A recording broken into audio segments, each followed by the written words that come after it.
Hey readers, and welcome back to the club. I'm Ashley Clark, one of your hosts, and I am joined by my best girl in the whole world, my favorite blondie on the planet, Katie Hoyt. How you doing, Katie? I'm doing good. It is a gloomy, dreary Sunday here, so perfect day to just chit-chat with my girlie and then do literally nothing That sounds this evening. so But nice. today is a big day because I am actually facing a fear of mine in this moment. Yeah. Okay, tell me.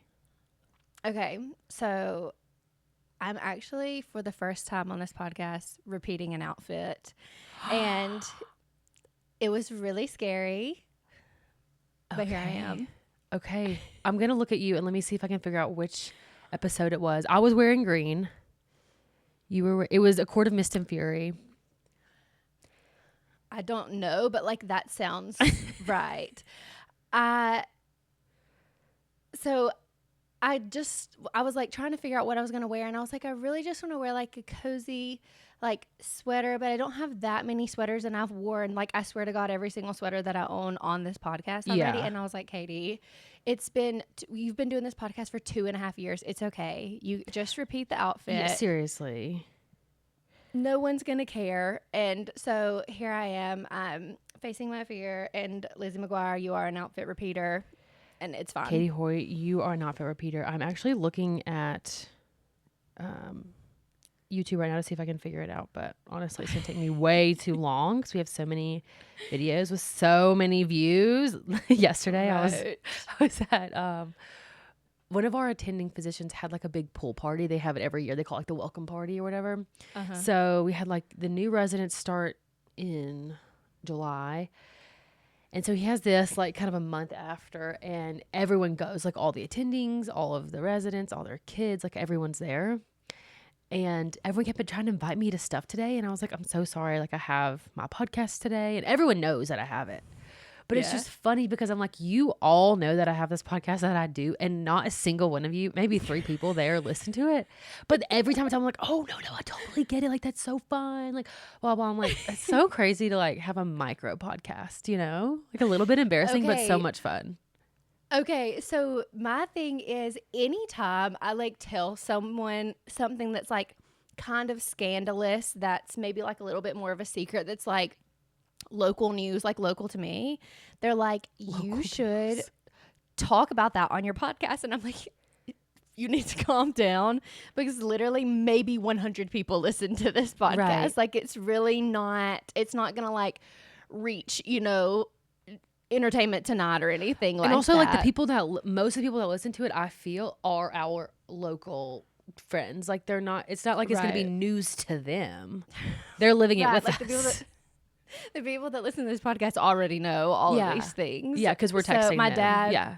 Right. My dad was like, when all this stuff was going on with my house, he was like, you need to go on your podcast and talk about it and like name names. You need to say the name of your builder. And I was like, okay. Like every single person who knows me already knows all of this. And so anyway, it's just so funny. But someone literally said it to me yesterday. I was talking about, I actually know, like, not know personally, but have decently close ties with a famous singer. And I was talking about this person and how much I absolutely despise them. Like, they're an awful person. And my friend that I was telling this to was like, you need to talk about that on your podcast. Like, you need to threaten. He was like, you need to threaten to go to like the tabloids and release this information and get like hush money for it. And I was like, you know what? That's not a bad idea. It's not a bad idea. But like, you don't even have to. Yeah. And the thing is, you don't even have to do it on here. I mean, you could just go to the tabloids with that information. Right. I could just DM him and say like, hey, I'm gonna tell, I don't know, whoever, TMZ, this information about you if you don't give me $2 million. He has or it. more. He could give or it to more. You. Yeah. Yeah. So anyway, it's just so funny. But anyway, what is new with you? What have you had going on? Honestly, just work for the most part. But we did go, like I said, to that party last night. And it was so much fun. Susanna got in the pool. She loves water. She loves trying to just like drown herself. And so I think we're going to start trying to put her in swim lessons either September or like do it next year, but it's so scary every time she gets in the water because she just doesn't understand. But she was, of course, the life of the party. Like, everyone was like saying hey to her and coming up to her and like asking if they could babysit her. And I was like, y'all can literally have her whenever you want. Right. Yeah. Just come on over. Yeah. So that was nice. We had a grand old time. They had a taco truck. That was really good. And then I feel like that's pretty much all I've been up to outside of work. We are planning to come home for like most of September, which I think I said last month. So that's kind of what I'm looking forward to. I have this month of work, and then it's kind of a month of I'm working, but I get to be with my family and my friends. So yeah, that's pretty much it. Oh my gosh, there is something that I meant to tell you guys last month and totally slipped my mind. But I just came here to say that on my way home from Scotland, Delta has like all the free movies, and they had It Ends With Us, and I watched It Ends With Us. Wow. Let me just say, the fact that there was ever a debate if these two people hated each other or not, this movie, like, in real time, you feel the hatred. Like, these people hate each other, even whenever they're playing two characters in love. Like, they never looked like they got along. And so I just want to say that I think I would like to dispel any rumors that she fell in love with him. I think she has always genuinely despised him, and vice versa. Okay, wow. I am so glad that you watched the movie because I certainly will not be watching. That's Right. really interesting. And like, when that footage got released of them, like they're like dancing together and they're going to have like music over it. So they're just like talking back and forth to one another. Like, my butt cheeks could not be clenched any tighter watching that. I know. It's And like they want to murder each other. Yes, like it's so fake. It's so forced. And the thing is, like, these two people are like professional actors. It's not like this is their first gig, first time doing something like that. And I just feel like it's Blake Lively. okay, Let's like be serious. right, but right. yeah. But you should be able to have like a non cringy conversation with someone, especially like this is your literal job and you can't just speak to someone normally. Yeah. Like, I seriously wanted to die, and that to me kind of backs up what you're saying. Like, these two people don't necessarily, like, they don't want to exchange pleasantries. They don't want to have to actually do a good job. It's truly just forced proximity. Yeah. In the worst way.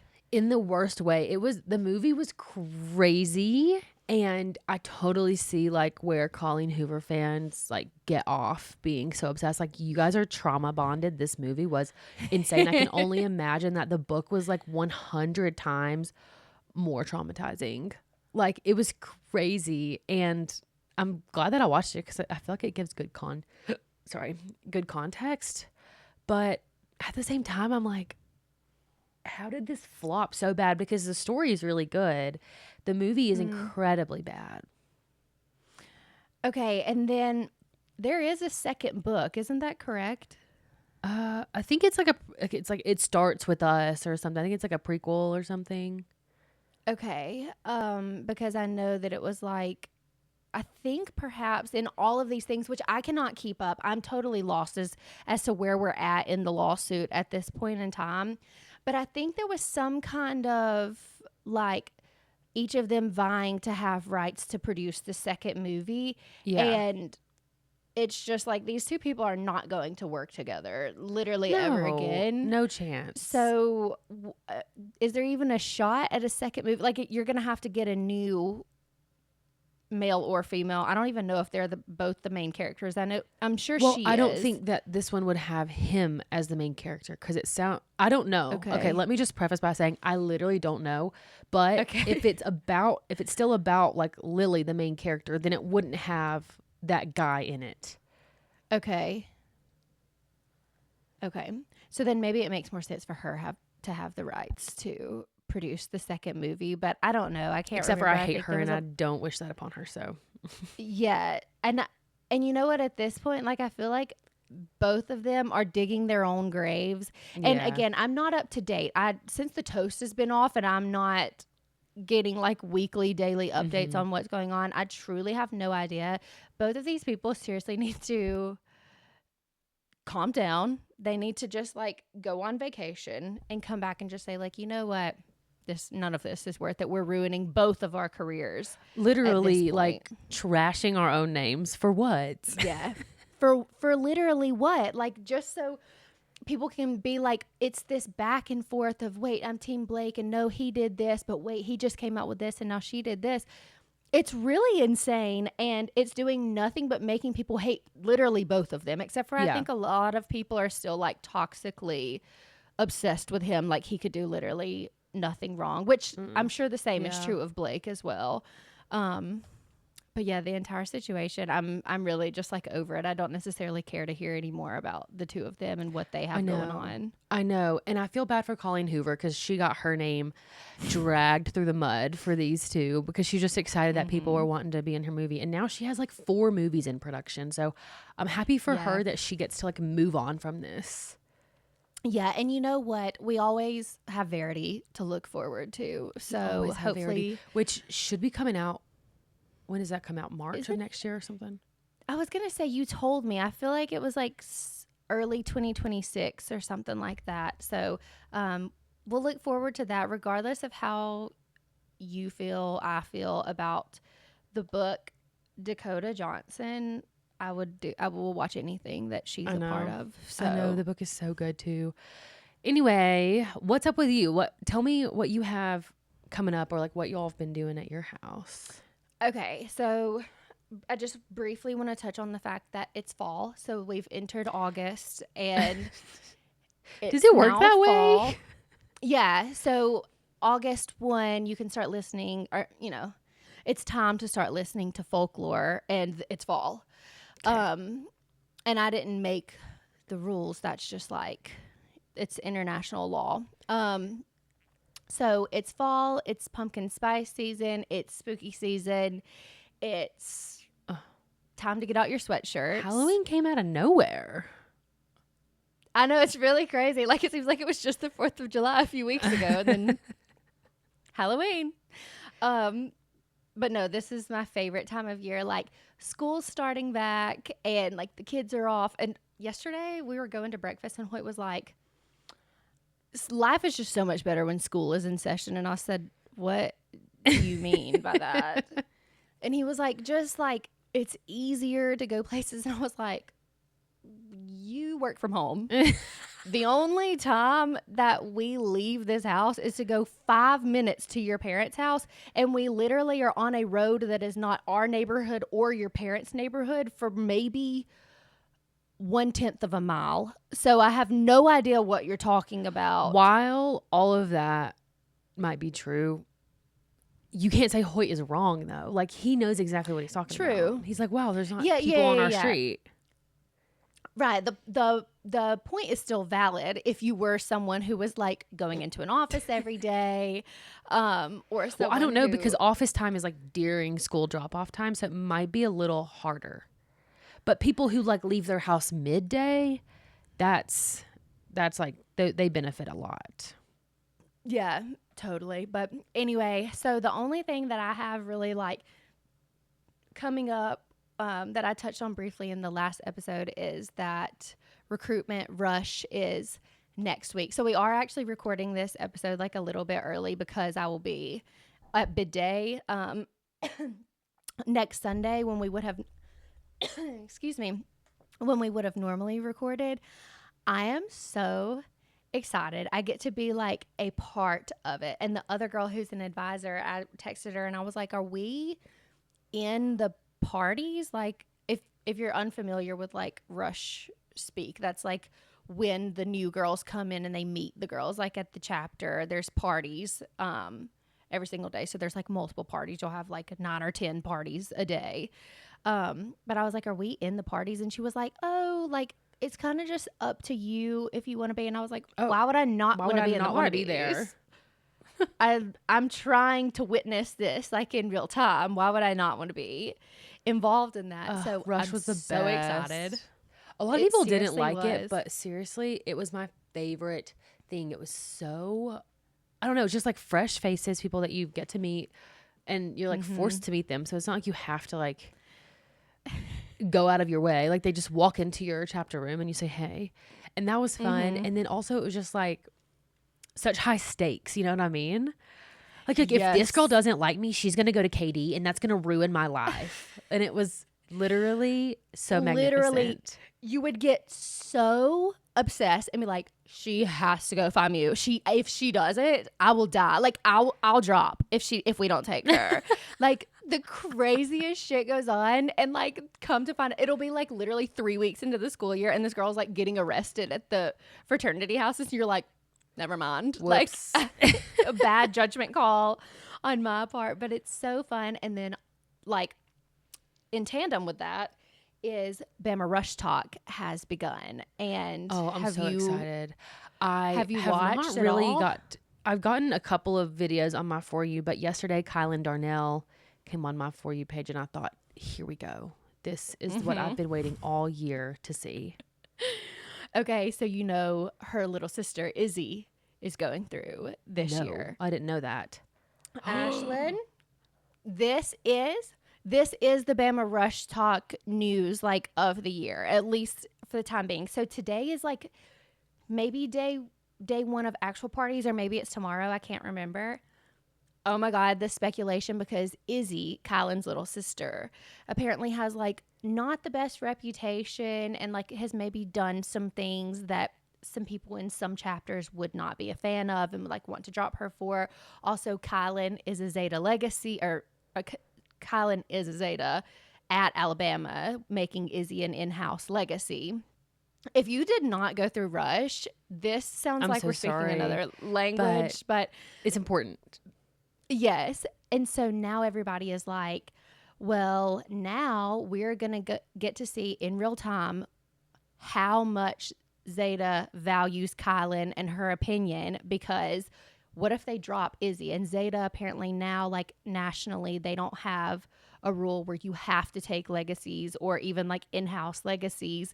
You don't have to anymore. Mm-hmm. So it's going to be interesting. People are already making their predictions. People are saying that Izzy's going to go either Alpha Phi or Zeta will take her. And I'm really excited to see where she ends up. Why are they saying those two only? They think that she did things that were so bad that no one else will take her? Mm-hmm. Yeah, like they're saying that she's either going to get dropped from everyone, Zeta included, or Zeta, like she'll essentially, what is it like when you suicide? Poor Izzy. Zeta only. Oh my gosh. I know. Okay, and that Ash, sucks. she is a model. This girl I'm sure she is the most beautiful, perfect body, perfect hair, perfect face. And that is why people have found dirt on girl. her. Let me just say, you bitches are jealous. Mm-hmm. If you didn't do something a little bit questionable in high school, that's your fucking fault. You probably didn't get invited for a reason. And leave these girls alone, okay? They just want to go make friends at their sorority in their college and do questionable shit every fucking weekend with you people. So what does it matter if she drank 1 year before she got to college? Exactly. I don't understand. You have, as soon as we end this podcast, I'm going to send you the TikTok. And I can't remember. I think Izzy posted it, but it was either her or Kylan. And it's like Kylan's at the beginning and she's like, this week, a hot new bombshell has entered the villa. And then she like moves out of frame. And Izzy does like this model walk. The way that the girl is a star. Like, seriously, the way I would be falling all over myself. Yes, I would be falling all over myself to have her. I don't know. It sucks because that like speculation is now public knowledge, I guess, because of TikTok. And so like even if a chapter like didn't know about it ahead of time, they probably feel pressure now to drop her because there's like, oh, well, everyone said that she's like not a good girl or whatever. So it's really stupid. But I think like chapter by chapter, they can make the decision of whether or not they're going to allow you to like drop an in-house legacy. At my sorority in particular, they were like, the first year we didn't have a rule about it. And it was so bad because it was 3 sisters that came through and everyone was kind of trying to get them dropped. And their sisters are in the same room with us. Yikes. And so it got really bad. And then from then on out, everyone was like, no. Like the rule is sisters get to come in if they want to. And they don't always want to. So it's not like that big of a deal, but it's just like, why would I go out of my way to blackmail someone in my sorority's sibling? Like, little sister. like you have to grow really up crazy. At some point. I completely agree. Like, unless the big sister is like, look, I know that she fucked Sarah's boyfriend and I understand why you guys wouldn't want to take her. Unless it's like a circumstance like that, you need to just take the little sister. Like, I'm sorry. Every year you're going to get people that you didn't really want in your chapter, but a lot of times, like, they end up being completely harmless, totally fine, and even like contribute to the chapter. And also, you're going to get girls who you desperately wanted and they turn out to be a piece of shit. They're on probation every semester for grades, that like terrible reputation. It happens to every single chapter every single year, and it's just kind of like luck of the draw, so it's fine. Just like we have to keep in mind that we don't know these people. Like when someone's coming through, like you've met them for 20 seconds and you heard something that someone who hates them said, like you heard that perspective. That's all you know. Right. And so it's like, we can't go through life pretending like you know these people, and we should just not like take her because someone said that she did something bad. Like, it's just so immature. That was what I really hated about Rush, but most of it I liked. Yeah, I was the same way. And like, you also have to remember the things that girls are like reporting that the new girls did where they were literally in 10th grade. Like, you have to calm down. They were really stupid. And by the way, none of you have frontal lobes. So in 10th grade, yeah, and even now. Exactly. None of you people have fully formed frontal lobes. And so like, let's just use a little bit of discretion here. So anyway, I cannot wait for recruitment, Rush, whatever you call it. And I also like, I am obsessed with Bama Rush Talk, and I think Auburn already started too, but I just like get those girls on my feed less than the Bama girls. So anyway, sorry, who'd you say? I was having a coughing fit. Who's already? Oh, sorry, Auburn. I'm pretty sure has already started. Oh yeah, I think it's day 2. Yeah, I tried to try to figure out if there was like an Auburn Rush Talk, but it really just doesn't hit the same. We don't have houses there, so it's like it's not really the same magnitude of Rush. Right. And I think you have like half the girls rushing at Auburn as you do Alabama. So yeah, a lot more content. Yes, absolutely. And also like the girls at Alabama are like filthy, filthy, filthy rich. Oh my God. The out-of-state girls. I'm like, what the fuck is going on? The out-of-state girls. And also like dorm room tours. Like I cannot get enough. Move-in week, rush week is like some of the best TikTok content like of the entire year. That is so funny. I'm going to have to get on tonight and see what I got. See what's on my FYP. Yes. But other than that, I have nothing going on lately. I've been reading quite a bit. Oh my God, I'm reading the second Hannah Brown book now. So, oh my God, you have to report back and tell me how it is. I will. I'm like 100 pages in, and so far I'm really enjoying myself. I think the only thing is, I'm not going to say that. It's like a very familiar like setting kind of from like other books that I've read. And so like for that reason, like originality points are maybe deducted, but like the storyline I'm really enjoying, especially because this is a character that we had so many questions about from the previous book. And so I'm excited. I didn't know it was out yet even. It's out and it's only 300 pages. So that's not really bad. Quick read. Nice. Yeah. I have finally sat down to read Slaying the Vampire Conqueror, and I'll keep you up to date. But I haven't made it very far yet. I just started, so we'll see. Okay, yeah, because I'm going to need you to refresh me on literally every single thing that happens in the book. So we're going to have to do like a little, maybe we'll FaceTime and you can just give me a little summary rundown. Yes, perfect. Especially of the ending, because I don't remember how it ended. Are you serious? Yeah, I'm dead serious. Like I remember like one major plot point, but I don't remember like the consequences of that. So yeah. Okay. So we'll see. Yeah, we'll see. Well, I'm happy to get into the book today if you are. Yeah, absolutely. So our book for August was The Conditions of Will by Jessa Hastings. So I'll read our author biography and then Ash will read us our book synopsis. So, Jessa Hastings is an Australian native who now lives in Tennessee with her husband, 2 children, her beautiful clingy dog, and 2 cats, which is one more than the last time she wrote one of these, and one of these being like the author bio. She spends a lot of her time in London, which is still her favorite city in the world.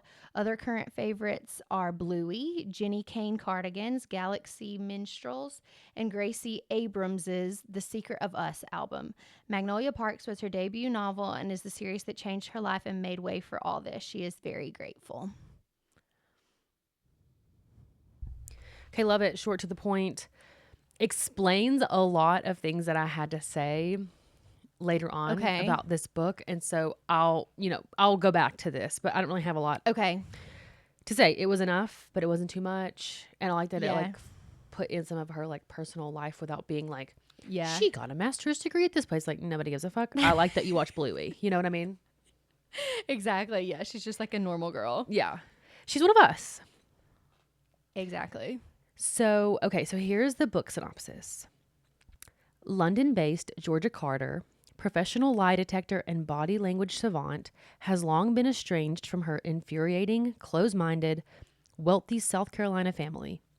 After a falling out years ago, the chasm runs deep between the black sheep, Georgia and her gay, alcoholic brother, and their parents and elder siblings.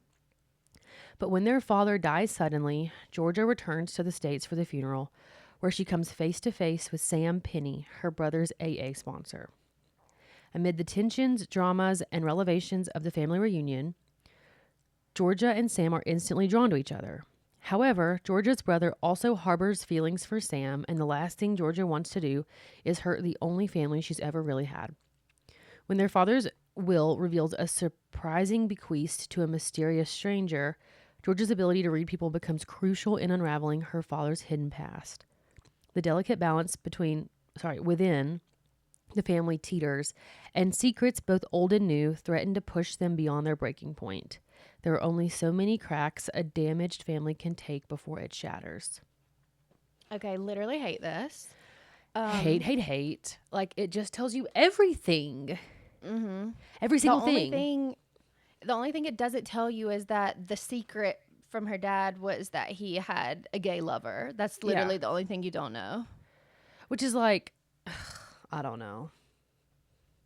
That's not enough suspense to go on. Like, I want to know way less than this whenever I'm opening a book. Exactly. And also, like, okay, know who the love interest is now and exactly how that plays out. So, oh my gosh, I don't think she could have said more if she wanted to. Like, it wouldn't have gotten published if she said more. Exactly. So, hate that. And for this reason, we don't read book synopses and never will, because people just don't know when to stop. No, never will. So overall thoughts, general discussion. I have this broken up into 3 parts like I did last time. I just feel like it helps me get my thoughts together. So I have plot and then romance and then writing. Do you have yours broken down in any sort of way, or is it just kind of free for all?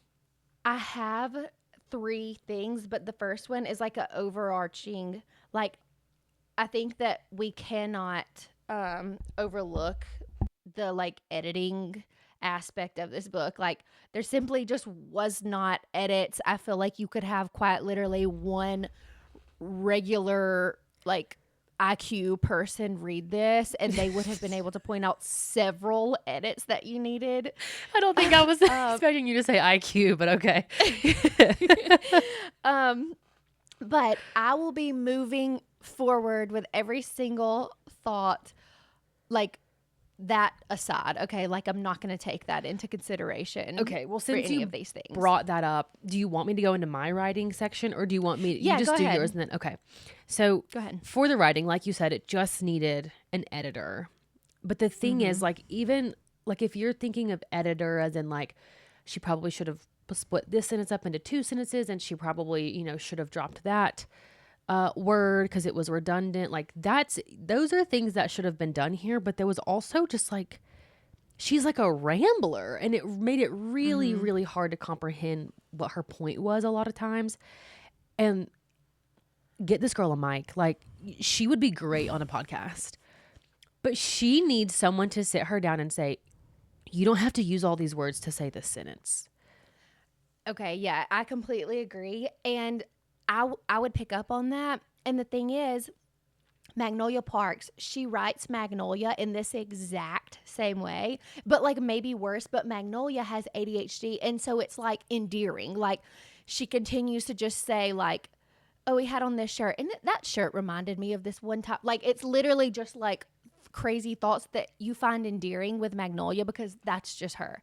Yeah. Georgia is not that kind of girl. She's like a No. smart girl, a kind of serious girl, and it really didn't fit here.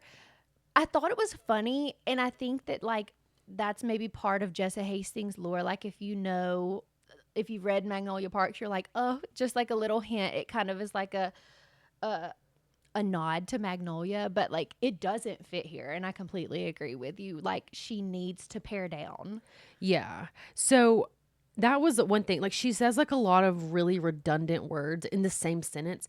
And sometimes she would like do a new paragraph and it would literally say the paragraph would say nothing, but it would be a bunch of like a bunch of words that I'm just like, why is this here? I feel like I'm wasting my time reading this paragraph. And it's so crazy. Yeah.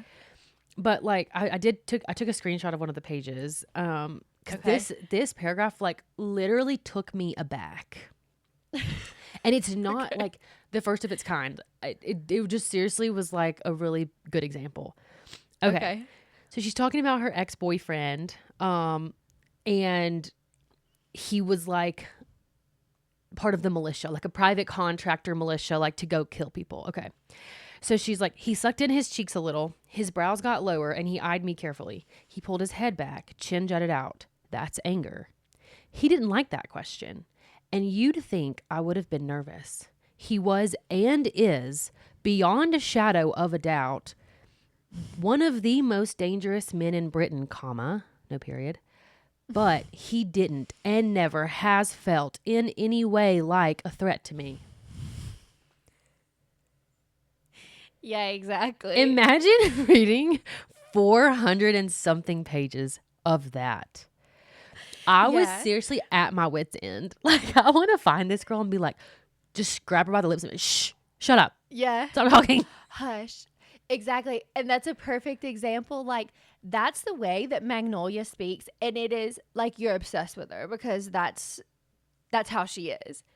Georgia is simply not that way. She doesn't speak like that. She's very like direct person, and it doesn't fit. And another thing that Jessa continued to do that she needed an American editor for was she continued to use slang or phrases that are used in Australia and in the UK, like saying like this is literally on my list. Okay, she's called Ashlyn. Like, that's not how we say it in the U.S., but that's how they say it. We say, like, she's named Ashlyn.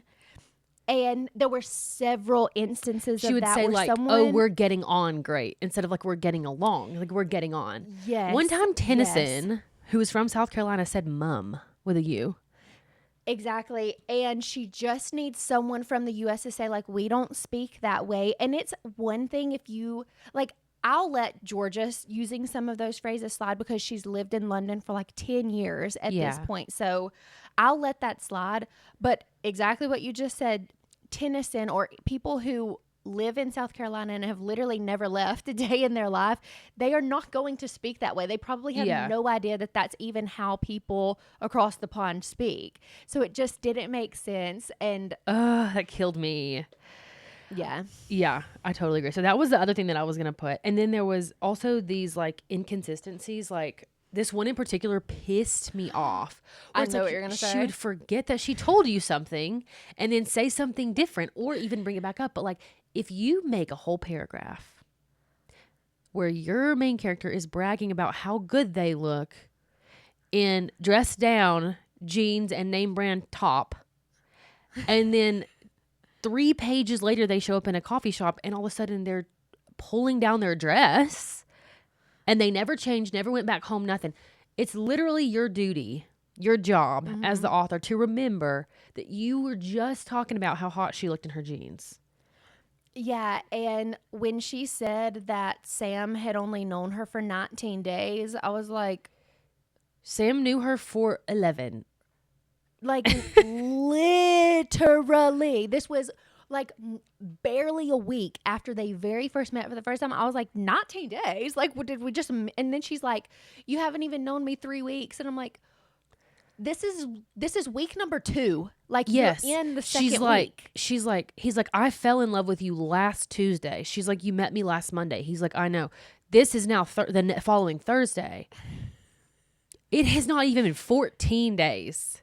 Right. Oh my God. Like, when I read that, I was like, did I miss a week somewhere? But like, you literally get play by play, day by day updates of what is going on. You don't miss a day. So what the fuck do you mean? Where did you even come up with? And it's not like it was like 9 days, because it was still more than 9 days. Mm-hmm. And also, you put in there 3 weeks. Like, why don't you say 2 weeks? It hasn't been 2. I don't know. It was really bad. It was so inconsistent and crazy, but like, you did warn me. Like, I knew this ahead of time, that like I was getting into something that I might not enjoy. And so at least I like knew that you knew that it was like this. Yes. And I will say, actually, I found way more things in this book than I did in really any of the Magnolia books. Like, it's hard to say because, like I said, Magnolia, she rambles. She's a rambler. She has ADHD. It's like a part of her personality. It's funny. Like, it serves like comedic value. And I didn't find as many like inconsistencies or things that I was like, wait, what? I'm confused. Like, who is this person or anything like that, similar to what we're talking about now. This book was like really bad. And that's why I say, like, you just need an average person. You don't even have to be super smart or someone who reads all the time to be able to pick up on a lot of these things. You could get like an average girl in college to read this, and she would be able to tell you. Yeah. Yeah. It was wild. I was really surprised, just because she is such, not that she's like a household name now, but like a lot of people talk about the Magnolia Parks books. And like she said, like that's what allowed her to like write more stuff. And I'm just like, okay, well, why didn't you take that and like run with the editing or like publishing or whatever? Like, there's just something missing. Yeah, and the thing is, I know she's capable of it, because Daisy, the other character in Magnolia Parks, she doesn't write her that way. She doesn't write her rambly. Daisy's really straight-laced, like really straightforward as well, and very chill girl, like low-key. And she didn't write her this way. So I don't know why these things were like seeping through the cracks. Yeah, that's weird. That's interesting. So yeah, that's all I had to say about the writing. What was your next thing that you had to say? The next thing was just like throughout the entire book, the amount of like squinting or tilting my head or like smirking that I did trying to like understand people's facial expression. She's like a slight like upward tilt of the mouth, and I'm like trying to figure out what people's facial expressions look like while reading this book. And like, I was doing it a lot at first, and then finally maybe like, 50 pages, and I was like, I have to stop, because I can't just like continue to have Tourette's while you read. Yes, literally. Like, she brings it up every single interaction that she has someone. She talks about their facial expressions. So anyway, that wasn't like that's neither here nor there, but it was really funny, and I really enjoyed that about this book. I really like hearing like psychology, like, oh my God, stuff. that pissed me off. I was so sick. Like, literally on the second chapter, I was like, are we not going to stop doing this? Like, she proved her point. She proved the point that she knows how to do this. If I had to read another AU6, AU12, levator palpebrae, I'm like, stop with the naming of the facial muscles. Stop with the shit. Just say they're lying and because of their facial expression, and move on. Like, to me, I was just like, I don't care. I really understand that like it played a role in the plot, but I was just over it. No, okay, so I have more to say on this. I'm going to talk about when we get to Georgia. But I really thought after I finished reading this book, I was like, I'm a professional lie detector now. Like, I can tell everybody's facial expressions, and like the way I can't tell when I speak to people. Like, I think she's underselling what she means by micro expressions. Like, they're not what's overt. It called? Like, yeah, they're not like perceptible by the untrained eye. Like, you don't know how to just like see these things. But anyway, I really thought, I was like, now I'm gonna be able to I tell wish like somebody tried to lie to me. everybody's. Yeah.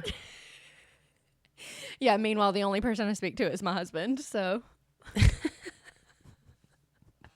No, literally, like, I'm like, who's gonna lie? You know what I mean? exactly, like we just say whatever we're actually feeling. So there's no need to like try and read his face. Yeah. That's interesting that you liked it. I genuinely hated that. So what I have for the plot, like in general, is that I liked most of it. It had a lot of good elements. Like there was like a shared tragedy. There was forced proximity. I loved the small town. I always love that. Mm-hmm. So I felt like it had like a lot of really good elements, and then it covered a lot of really good topics. Like, okay, there's addiction, death, sexual assault, all of these things. I feel like really added to the plot and made it like really dynamic. But I felt like a lot of it dragged on so long. Okay. Like things were just hashed out really slowly, and I think it's because she lived away from them for so long that these things she's just like kind of letting them go, but then she comes to face with it and she's like, oh, I actually don't want to address it. So it's just like things are just like continuously swept under the rug until there's a melting point, or like a boiling point, where I'm just like, if you would have just said something right when you got home, or if you just like wouldn't have taken all this shit from Marianne for 20 years, things would have been so much better. And so I felt like in those 500 pages, I was so tired of the family drama. Okay. I didn't have a single like ounce of patience left for the whole family. And I feel like the extremes, like everything is so hot and cold, it just felt unrealistic or like a little bit insincere. Okay, I completely agree with you. And I actually wrote this like under Georgia's, but she just has a lot more patience than I do. Like the fact that she's back now and things continue to happen, Marianne continues to be like an absolute cunt to her, and she still doesn't bring this thing up. And no matter what, she still isn't bringing it up. I'm like, if you would just say it and we could get it all out of the way, like the things could move forward. But oh, I just lost my train of thought. Well, I don't think it's patience. I think she's avoidant. And so Yeah, that and was I pissing me also- off. I thought it was a good point where, you know, like after everybody finds out, they're like, oh my God, are you okay? And she's like, yeah, like you don't understand that I dealt with this 10 years ago. Yeah. And so now it's like not anything for me, but these other people are still processing it. It was really crazy. And like, I don't know. Like, I feel like I would not be able to hold something in from these people for that long, especially because like, No, I'd burn their my house sister down. is like, yeah, my sister's the worst person in the world. So I would need vindicated sooner than than what she was. I would never make it that long. So I don't know. It just felt like everything was like this big deal, that everything was George's fault, and everything is just like, oh, I hate him. Oh, he's nice to me today. Oh, I hate my brother. Oh, my brother's in a bad mood. Oh, my sister's in a bad mood. Oh, we're happy. We're getting dinner. Like, it just felt so insincere, and that's just not how things work in the real world with real adults. Yeah. And so I don't know. It just felt fake, but I don't know. I just kind of wasn't buying it.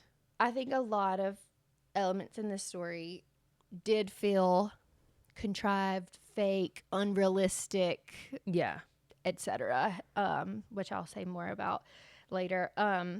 But the last like point that I have is I'm not like obsessed with the way that this paints Southern culture. And like, look, I'm not going to deny that people act this way, that people are like, oh, you shouldn't, you know, live with your partner before marriage, and like you're a whore and stuff like that. Like people 100% do act that way. And it usually is older ladies like her mom's age that act that way. Yeah. But like sometimes I felt like it was like a lot. Like I would dare to say most people who are religious like are still normal, and they still do just like regular things and aren't sitting here like judging you. Like, don't get me wrong, that exists, and there's definitely people who are looking down their nose at you, even people our age. But I just feel like in general this is so small town, and that was kind of another thing that I was like, this is hyperbolized to me. It just feels like a little bit too extreme than what the reality is. Yeah. I think Yeah, I totally agree with you. I think the point was that her family in particular is really bad, but then you see all the friends and like the church community that comes over to like help with the funeral, and they're all like Mm-hmm. really mean too. And I just feel like it's not an adequate representation of like what Yeah. Christians usually act like. There definitely Yeah. are people like that, but they don't last long in social circles. They usually are sort of put into their own little cubby with each other and like have fun and judge each other over Yes. there, and we're gonna enjoy ourselves over here. It doesn't like Yeah. spiral into families and be like, oh no, like you can't be gay because my friend is gonna hate you. Like it's, I don't Right. know. Yeah. No, exactly. And like honestly, even the dad like having a gay lover and keeping it a secret, like I'm not gonna lie, like that happens. Men who were like big in the church, like that stuff happens.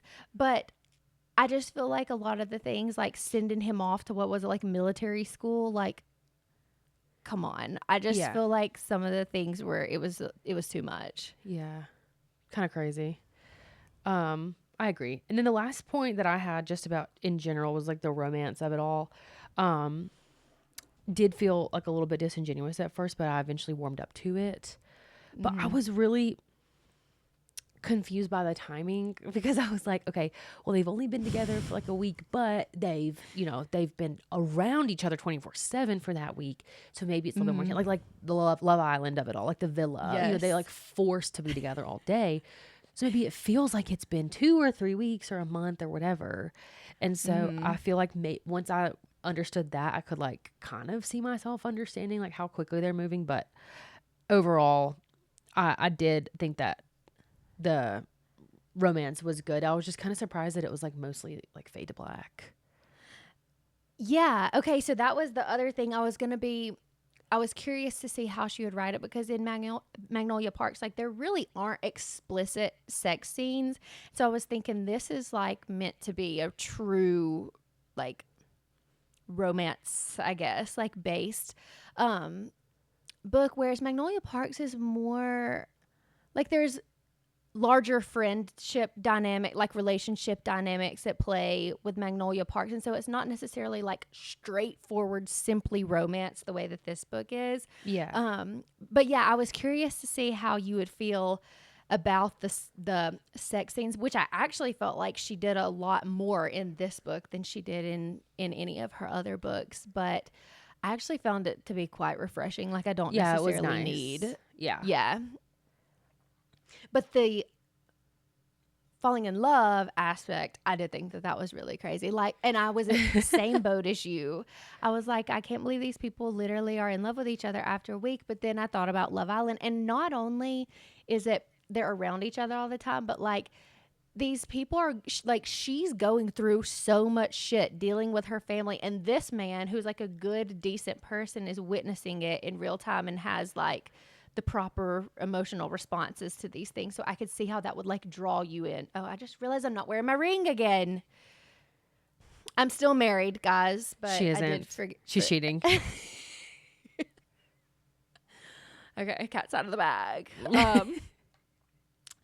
No, but yeah, it was really crazy. Like to tell each other that they love each other the week after Well, Katie, it's been they 19 very first days. met. Sure, I guess so.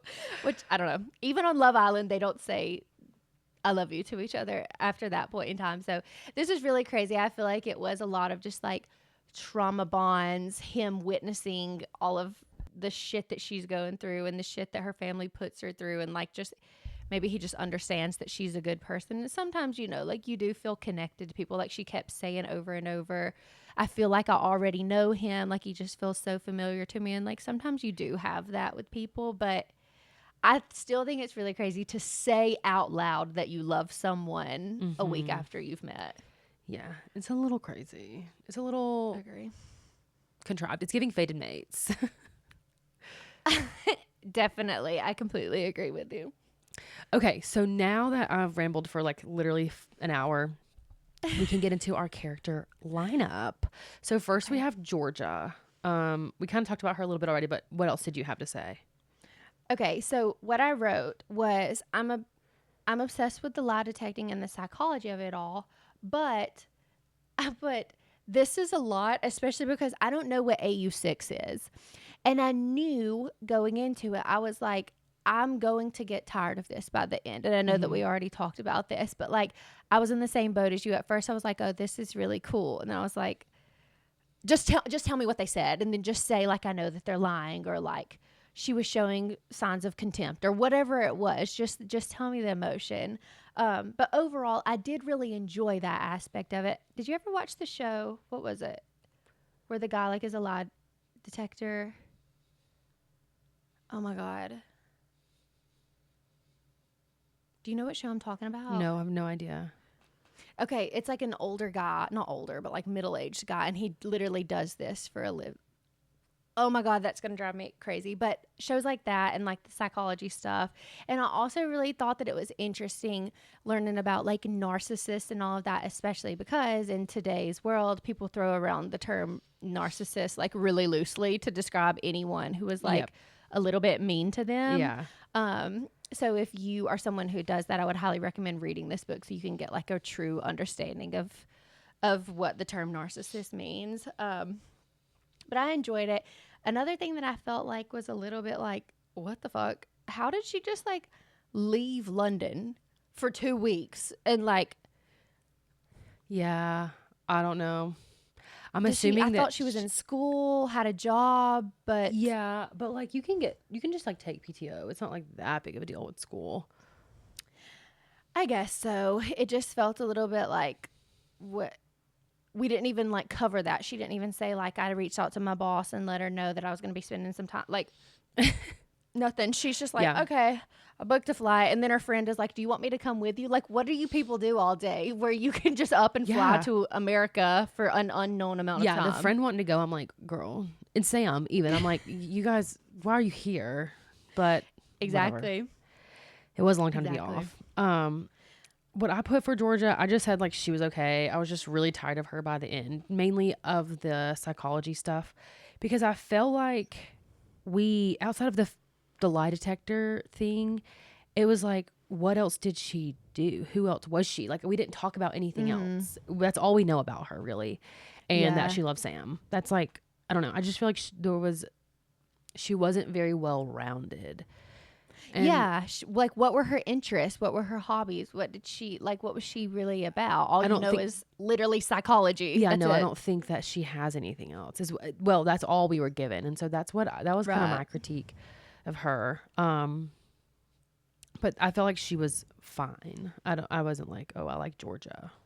Yeah, no, I put the same. Like I said, she's a good female main character. Like I said, she has a lot more patience than I do, specifically with the Marianne of it all, with her mom.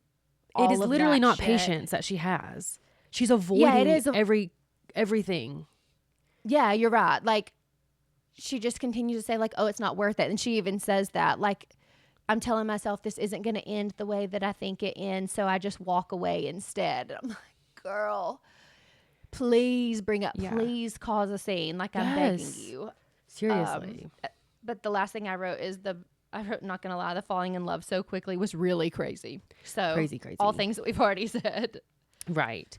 So speaking of people she fell in love with, what did you put about Sam?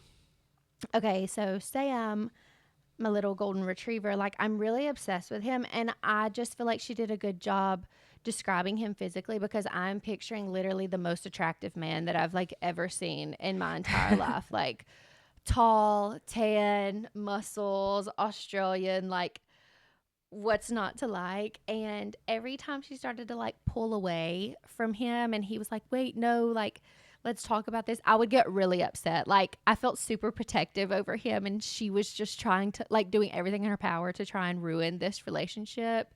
And he was like, I'm simply not going to let that happen. And thank God, because I would not have been able to handle a third act breakup. And I'm so glad that she did not write one in here, because I would have been so upset. Yeah, he handled literally everything that was thrown at him perfectly. He's so gracious. I love that he was always barefoot. He's so Australian. Yeah. But I don't know. I really, really liked Sam. I do wish that he would have like talked to Oliver sooner about like Oliver having feelings for him, because I feel like in a relationship where you are someone's sponsor, or anything for somebody. And there's like a big thing on TikTok right now where like this girl fell in love with her psychiatrist. I don't know if you saw that. Oh, yes. But it's like anytime that you have some sort of power over a person in a relationship and they fall for you, like needs to be cut off. Like one of the two aspects need to be cut off. And so I feel like he should have told Oliver well before the end that like me and you are not ever going to be a thing. Like I'm literally don't like men. And I was like, what is holding you back from that? And because I felt like maybe he didn't know that Oliver liked him, but then it felt like maybe he kind of assumed. And it's like, well, that's not cool to stay on as his sponsor and friend and like keep the the fantasy alive. It's not really fair to Oliver, but at the same time, like I feel like he did his best with what he had. So I'm like, I'm not gonna hold that too against him.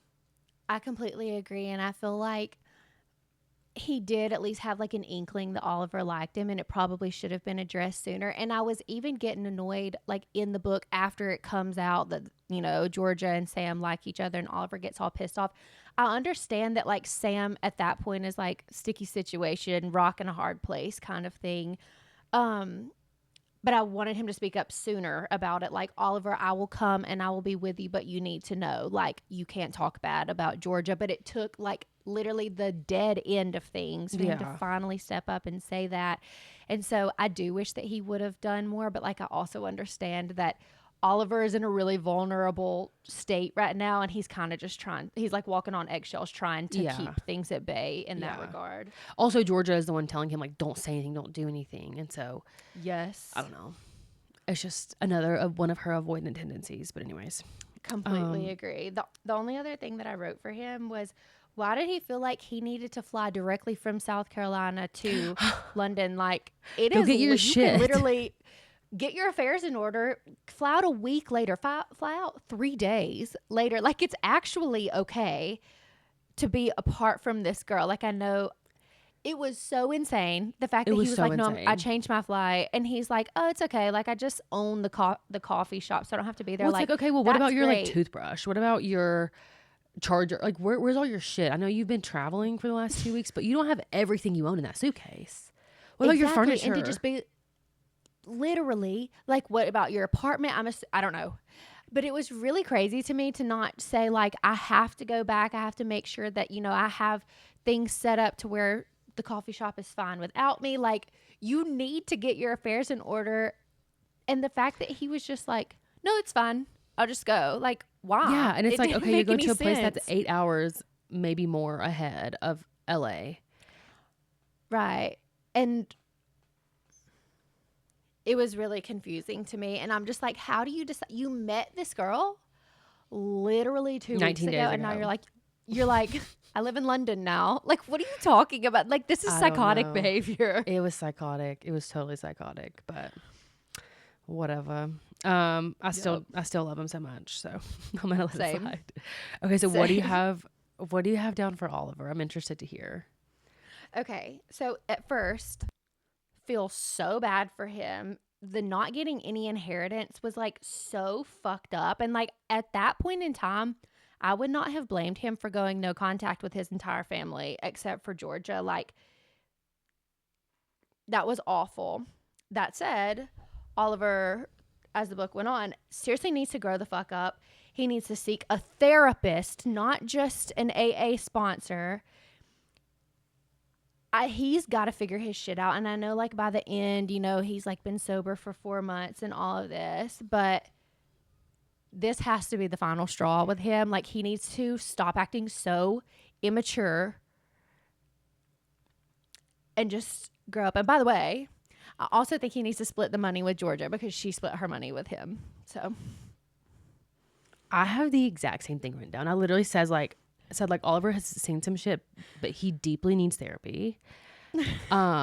He has no handle on his emotions, and I know that the point is that like his parents really fucked up him and Georgia, but like at some point you have to grow up and face your shit. Like, that's literally what I put. Like, he's so childish. It feels like he's a teenager.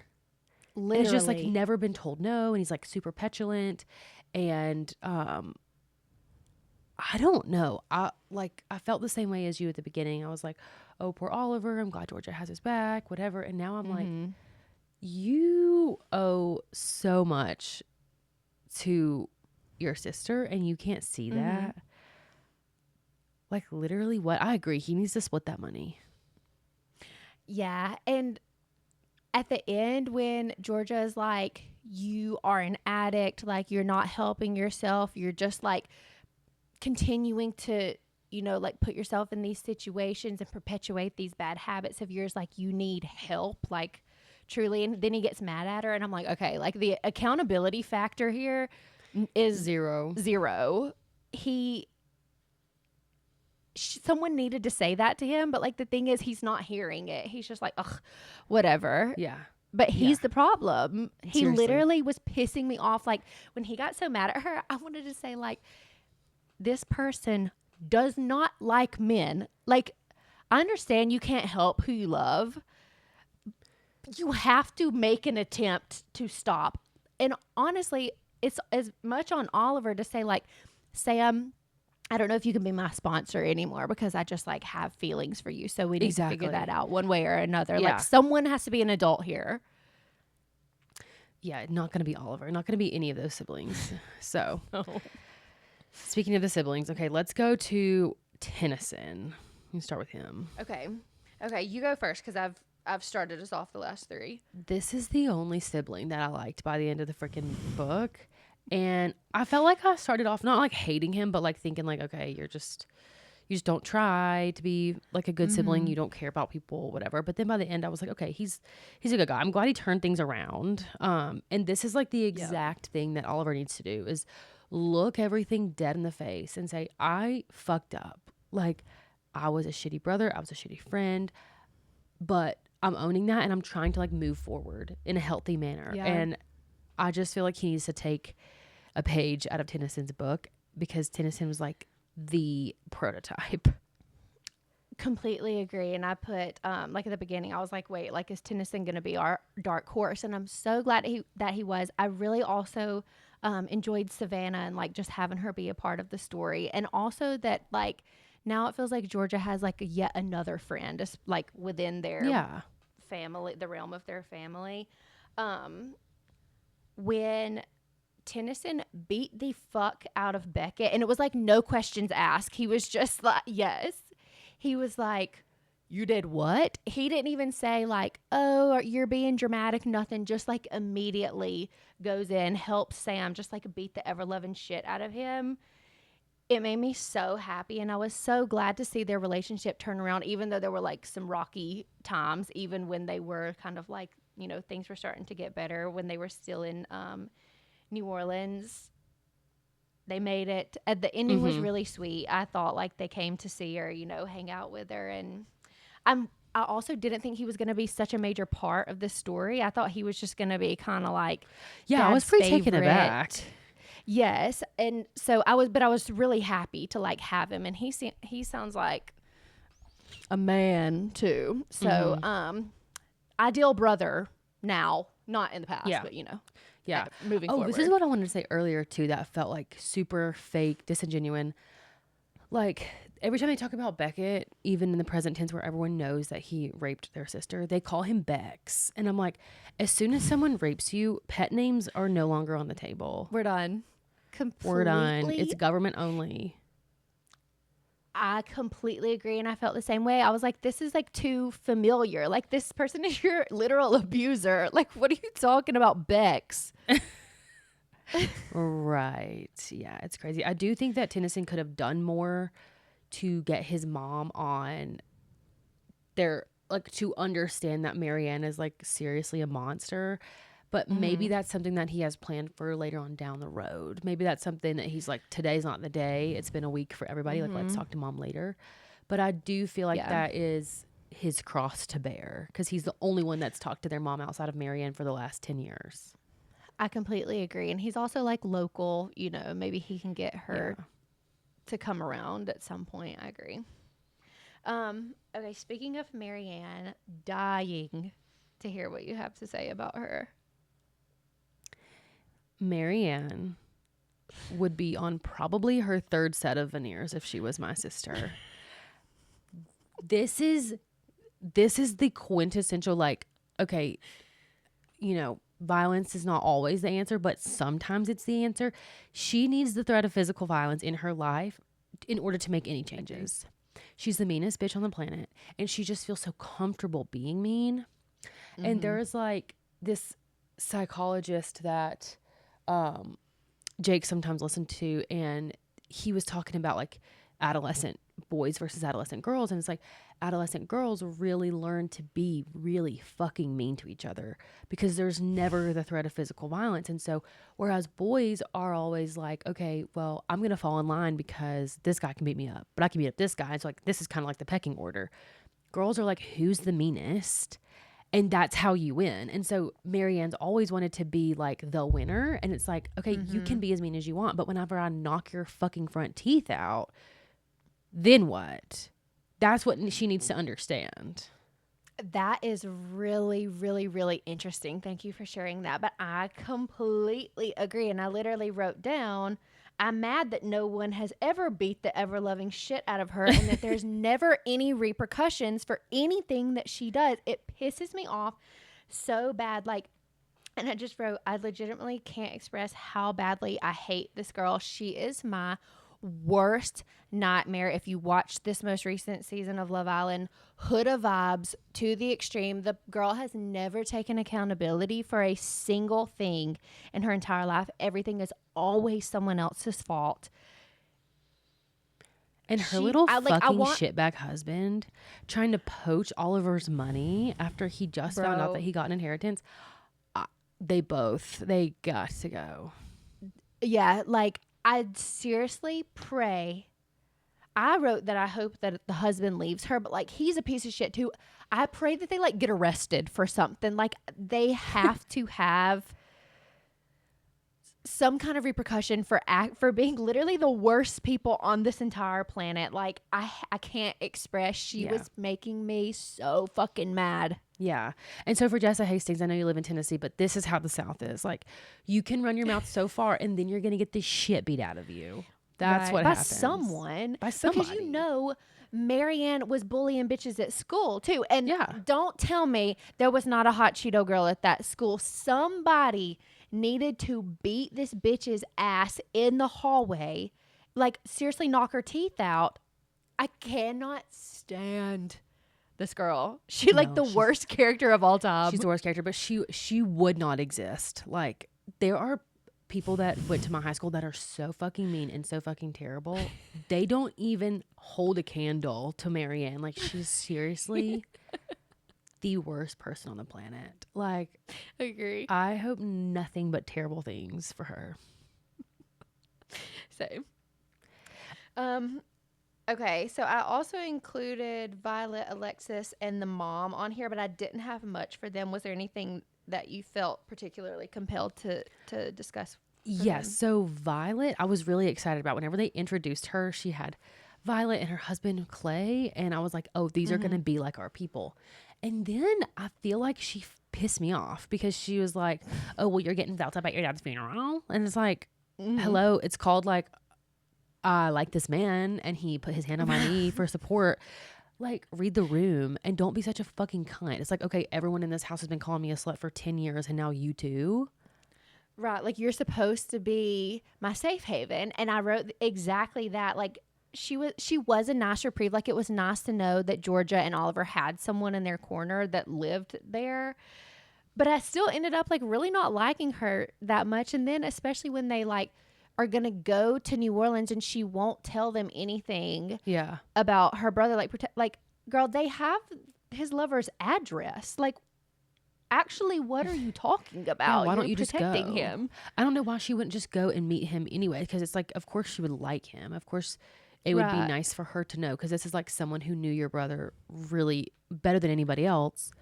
Right. And it would be nice to share some memories with. Like, why don't you want to go? Why don't you want to be involved? Yeah, so I had the same experience with her. Thought it was going to be great, and then was like really let down by totally the lack of support. Totally. So, okay, now, did you have anything to say about Alexis? Because I feel like this was like the turning point where it was like, oh no, dad's gay, but also like this man is amazing. Okay, yeah. So Alexis, I didn't write. I thought I didn't have much to say, but like I felt so sad for him losing his lover and having no way to like find out until these people literally show up at your daughter's house, and then I guess his daughter had to tell him that his lover Yeah. was dead.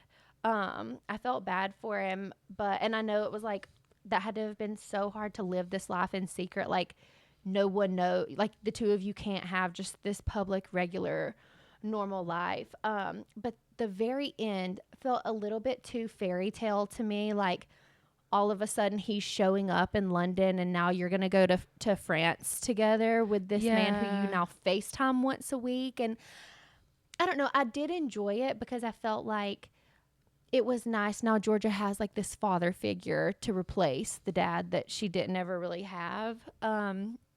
But what was getting me was like, what was up with the plot of land? I know they said like, I don't think your dad was leaving you the plot of land. He was leaving you Alexis. Like, what are you guys talking about? But Because that plot point apparently never came to fruition. they kept saying that it's like right beside Alexis's lake house that he like was given in the will, but it's like it didn't say that it was the same place. It didn't say that it was even the I same thought state. his house. Yeah, I thought his house was in Florida, and this was in like New Hampshire. Yes. The plot of land was like Exactly.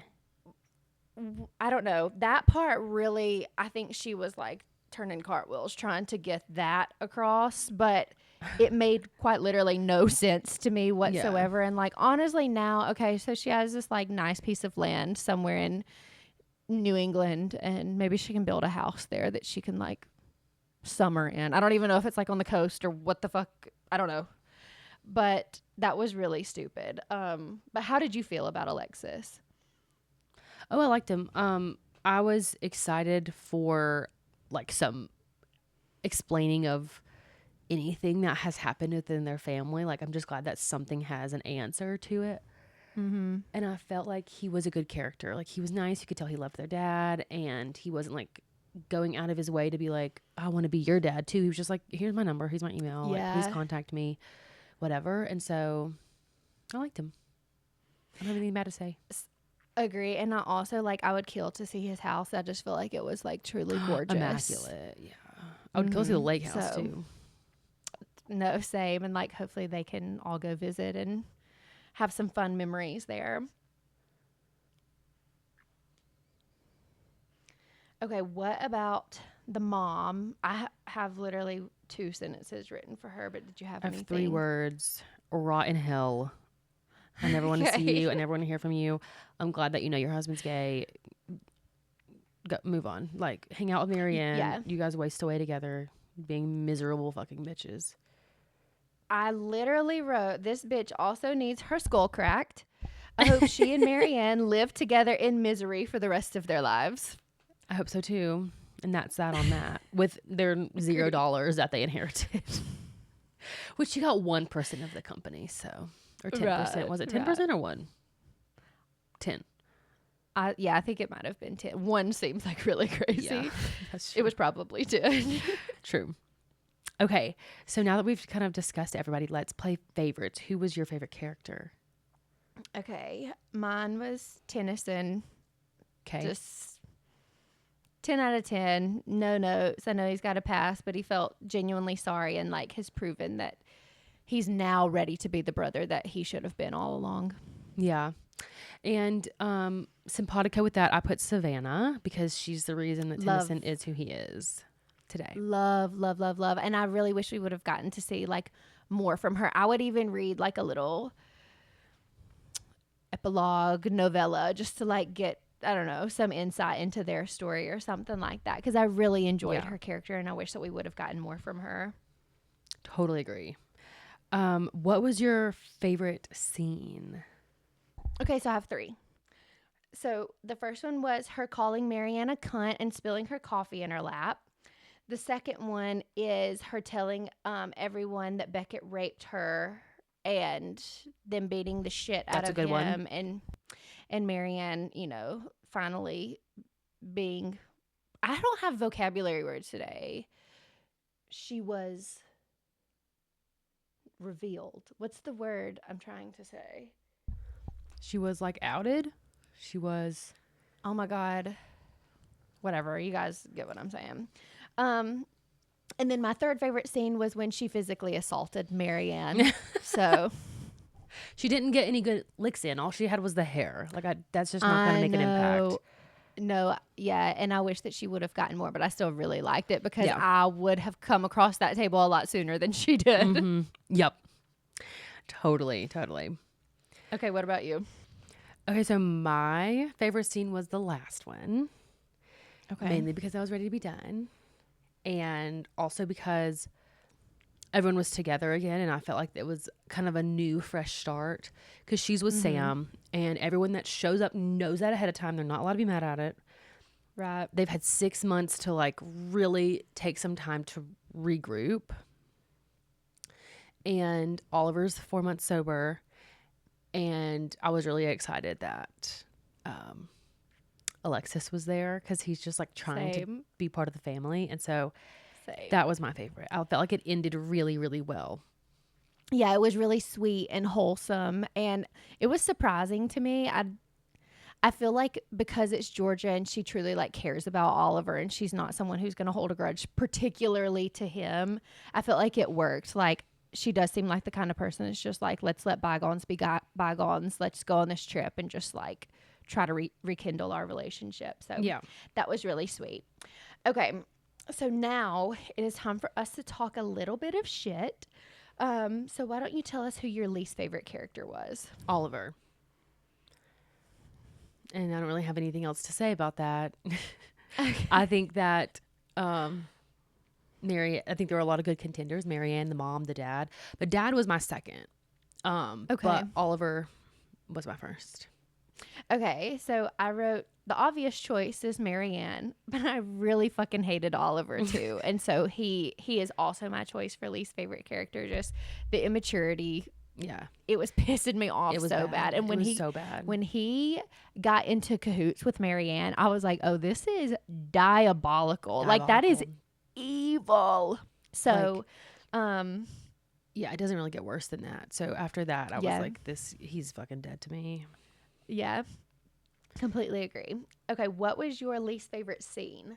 Oh, my least favorite scene was Oliver finding them in the bathroom in a moment of lust, which was stupid. Which, like, I know they said multiple times, like, that was stupid, but, like, I just want to reiterate how stupid that was. Right. And it just started this spiral of Oliver that I just did not want to happen. Like, drinking all of a sudden, and everyone has to deal with him being a piece of shit, and then now he's friends with Marianne, and it's just like everything that bad that happened at the end of the book was because he saw that, and I just felt like it was a bad shift that I didn't want to happen.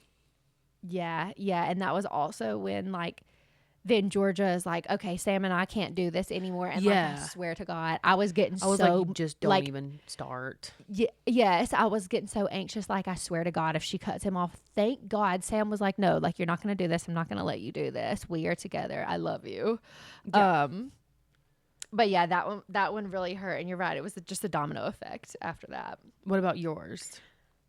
Okay, so I actually wrote that I didn't like the recap of her relationship with, I don't even know how to say his name, Anatole. I've never heard that name before. Even though I love the people. So that's the Magnolia Parks Stacey Hates tie-in with like all these people that she kept talking about, like the birthday party that they met at. I was wondering because they brought the birthday girl up twice. And I was like, yeah, so, who is that? Like, why do we care? Yeah, Bianca Harrington. Yeah, so she's not like a major player in the Magnolia Park series, but she is like, especially in the last book, becomes like a little bit more of a player. And then like she talks about how she slept with this guy named Henry, and that is Magnolia's man, BJ. Okay. That's his little brother, and it's also Magnolia's best friend. Henry is Magnolia's best friend. So, like, it was fun, but it felt to me like in any other book, you wouldn't have gone in such detail about the relationship. Like, that scene was for people who have read Magnolia Parks Daisy Hates. And it just felt like a little bit unnecessary to me. And like also she tells you something that now like you learn something about Daisy that you wouldn't have known otherwise. And I think we're like 2 books from finding out what that thing is even going to be. So I don't know. That's why I didn't really like it. But runner up was the scene at Alexis's house where she throws up in the bushes. That is so fucking funny. I didn't even like clock it. I was like, yeah, she's thrown up. Like, this is a big deal, whatever. But I was also like, why are you having such a visceral response to this? Because, like, didn't you kind of know that when he opened the door? Like, she's supposed to know that stuff. Exactly. Like, just because he said it out loud, you literally suspected it from the moment you walked into the house that this was the case. So, yeah, I just thought it was nasty. Okay, well, moving on from that, do you have any hot takes? Okay, I don't know if this will be a hot take, but Jessa did Magnolia Parts Daisy Hates. She's got this book. She also has another book that's like, I think it's set in like the 90s, like 90s pop star or model or something like that. But then she also has a fantasy book, which I have not read. And I heard that it was like kind of a major flop. Like she was really bad in the fantasy realm, which Surprise, I think surprise. I can understand. Yeah, I think I can understand. But that said, the tone of this book just felt a little bit more serious. Like it felt a little bit more similar to the tone of like The Wedding People to me. And yes, I agree. Like reason, a lot of like really poignant, like heavy topics. Yes. And just because of all the drama and secrets and stuff like this, I kind of feel like Jessa might need to like dabble into psychological thrillers. Like I kind of feel like that could be an avenue for her, but like still get an editor, you know, that's like Please. never going to she's never gonna like skirt around that. But I kind of feel like that would be right up her alley, and I think that's something that I would read for sure. And I'm not a big psychological thriller girl. Nice. Cool. Well, hopefully, what does Jake have? Oh, sorry, my husband's outside with a bike trailer. Anyway, we'll see how that pans out for her. Hope everything goes well. My hot take is that the way I would have told my fucking nasty ass bitch mom that her husband was gay and that her marriage was fake, I wouldn't have waited 3 seconds. She deserves to know, and she knows anyways. Like she's not stupid, right? And you're just missing the exact same way. Like you're just missing the opportunity to drive a stake through your sister's heart, and you're just not gonna take that. No, I'm sorry. Like you went all the way to New Orleans to discover all of this stuff. I'm sorry, this woman, like your mom's not a great person. If you remember correctly, she shipped you off to London because she believed your bitch sister that you were having sex with her boyfriend at the age of, what was 14, 15? I can't remember. She was being raped for a year. Left, yeah. Like your mom really deserves to have had a gay husband. Like, yeah, she and truly your sister does. Deserves to have a gay dad. A liar. I can put not that there's anything wrong with having a gay dad, but like you know, it will that personally affront them. Exactly. And so I completely agree with you. That was the one thing I was like, I really don't get this. I feel like you guys are really crazy for not wanting to tell them, like, why are you still protecting these people? They're literally scum of the earth and they don't give a fuck about you. So why do you care? I don't know. I would have given anything just to like make Marianne feel like shit. So same. And they had the perfect opportunity, but they didn't seize it. So same, girl. Anyway, that's all I have for her. So next we're talking about our final ratings, including stars and chili. What do you got? I want you to go first. Okay, I gave it 3 stars. And I put 1.5 chilies ? Because I feel like it was a lot of sex related discussion and a lot of like build up, but then the sex scenes were fade to black, which was, as we said, like totally fine. Yeah. But it was still like more toward like the spectrum of a 2 because it's like so much content. Yeah. Okay, so I put the same thing for chilies, 1.5. Exact same reason. It did kind of feel like a lot, but then like you didn't actually get to see what happened. I gave this book 5 stars because I'm toxic and really enjoyed my time here. Anything Jessa Yeah. Hastings writes, I'm just gonna like it, and like I completely understand. No, you don't have to give it 5 stars. Yeah, that's all I have to say. I'm Yeah. wrong, and I know. Yeah, you are. But the funny thing is that like Katie was texting me, and so recently she's been like waiting to the very last second to read the books, and I started like 2.5 weeks ago maybe. And of course, my work schedule's a little bit more cumbersome to read around because when I get home, I have also have a child at home, so it's a little bit hard. But anyway, she starts last week, and like 48 hours from she's saying, "Oh, I started the book." She's like, "That was great. I went to my next book today." Blah blah. I'm like, "What are you talking about?" I'm literally on page 70. Like it was Right. so crazy. I was like, "She's gonna give it 5 stars because she didn't even read it. Like she just like sucked it into her brain and moved on." Right. And that's always the concern whenever you read a book so quickly is that like you literally don't remember what happened in the book. But I remember every last word of this book. Like I was stuck on it, and I seriously like I kept thinking it was one of those books where like when I would stop reading, I would think about it after the fact, and I don't know. I don't know. That's how And you I feel about the think Magnolia like Parks too. It must be something about this writing that clicks with your brain, and I hate to say that after okay, all the shit we talked that's about with the writing. that's what I was going to say. Like this book was not as good as Magnolia Parks. I still gave it 5 stars because like I'm toxic, but Magnolia Parks is like far and away a better series than this book was. And it's also like lighter, funnier, like the vibes are just absolutely immaculate. Like they're in London, they're all filthy rich and gorgeous. And I just want It's everyone really who's listening from special. home to know that like the reason we had this episode is because Katie wanted to talk about Magnolia Parks. It's not because she wanted to read this book in particular.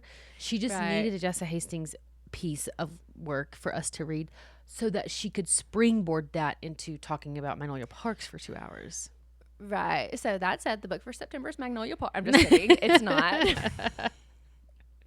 But I've heard so many good things about this book, and I think that so every person that I have heard really liked this book, they have also read Magnolia Parks, and so I think it's just like a loyalty thing at this point. Yeah, Like and I feel like it's also the type of writing where if you read 4 or 5 books that are written in this crazy insane way, like your brain starts getting used to like it right. taking in information in that format, and so it probably wasn't Right. hard for you to like read it and enjoy it. No, it wasn't at all. And I stand by everything that I said. Like the tone that she wrote this book in from time to time, it was so Magnolia and so not Georgia. And so I think that like there's just inconsistencies. Like Jessa's not keeping these characters straight in her mind, maybe, which really kind of pisses me off because she keeps saying like the reason she's not writing the next Daisy Hates book is because Daisy's just not speaking to her right now. And I'm like, really? Because like Magnolia was speaking to you the entire time you wrote this book. So can you just like figure something out? I don't know. But anyway, yeah, I know I'm wrong for the 5 stars. It is what it is. I still think that everyone should read Magnolia Parks. It's still got some editing issues. You're just gonna have to look past it because I swear to God, it is so worth it. And Daisy Hates is even better than Magnolia Parks. I just always say Magnolia because that's the first book. So Gotcha. Okay, wonderful. So now that we've established that we're not reading Magnolia Parks next month, which I know is like a stab to the heart for you, do you want to talk right. about what you have lined up for us? I do. Okay. So, book for September, it really shouldn't be a surprise to anyone. We've covered literally every book in this series except for the novellas. But the book for September is The Fallen and the Kiss of Dusk by Carissa Broadbent. This is now the 4th like actual book in the series. So, if you haven't read the first 3 books, you're going to be like pretty lost in this one, but this is a really popular series. It's one that Ashlyn and I both have really enjoyed. We really like Carissa's writing, like her books, and I'm excited. We'll see. Hopefully, the short amount of time that she gave herself to write this book doesn't come back to bite her in the ass, but we're going to find out. Yeah, we're gonna find out together as a group. But yeah, I can't wait to read the next Carissa. I am currently working on Slaying the Vampire Conqueror. So I'm hoping that I'll finish that in time to then move on to the next and not have to like skip over it, because I think it's the characters. I think the characters kind of tie in to this book. So we will see how that goes. But yeah, I'm super excited. Okay. So I do very briefly want to give a rundown of the reading order for people, including novellas. So it is, what's the first one? The Serpent and the Wings of Night. Then you need to read the novella Six Scorched Roses, which is truly chef's kiss. You will love it. After that is The Ashes and the Star-Cursed King. Then that's the end of the first duology. You move into the second one. That book is The Songbird and the Heart of Stone. Is that correct? Is that ringing a bell to you? Yes, that's right. Okay. Then you need to read Slaying the Vampire Conqueror, which is it's technically not a novella. It's a novel, but it's like a book that you read in between that's not part of the main story. Yeah, it's like 300 pages long. Yeah, exactly. It's like not short. And then this book, The Fallen and the Kiss of Dusk, is the most recent book in the series. So that's your reading order. Like she said, we have covered all of them except for the novellas on this podcast. So if you read them and kind of forgot, you can just go back and listen and just kind of refresh your memory, because that's what I'm going to do. I have literally no recollection of what happened in the last book, and it only takes an hour to listen to the podcast, hour and a half. So that is what I'm going to do. But I feel like the first two books and these two books are really separate. So if you haven't started anything, like, you really have to start from the very, very beginning, but it's not the same characters. So I don't know. Yeah. Just wanted to preface, but like, if you start with the first book now, these characters aren't going to be the same. Yeah, no, I completely agree. And like, technically you could start with the book right before this, The Songbird and the Heart of Stone. But if you do that, the like dead ending of the book is going to make literally no sense to you. So yeah, and I highly recommend it. I think it's a pretty like universally well liked series. I mean, some people don't like it, but it's vampires. So if you don't like vampires, maybe it's not your vibe. But generally speaking, it's pretty good. I liked it a lot. I loved the first one, and the second one was okay, and then this most recent one that we read, I freaking loved it. So I'm like excited to get back into these specific characters. Same. Excited to see what they get into next. So, okay, unless you had anything else, I think that's got us for August. No, that's it. Thank you guys so much for joining into the club. We love you. We thank you for all of your time and support and your recommendations. You can send us any books that you want us to read throughout the fall or the spring. We usually do DMs at Girlies of the Club on Instagram. We also have a Gmail. If you use email, it's theclubgirlies@gmail.com. All right, guys. We will see you in September. Bye.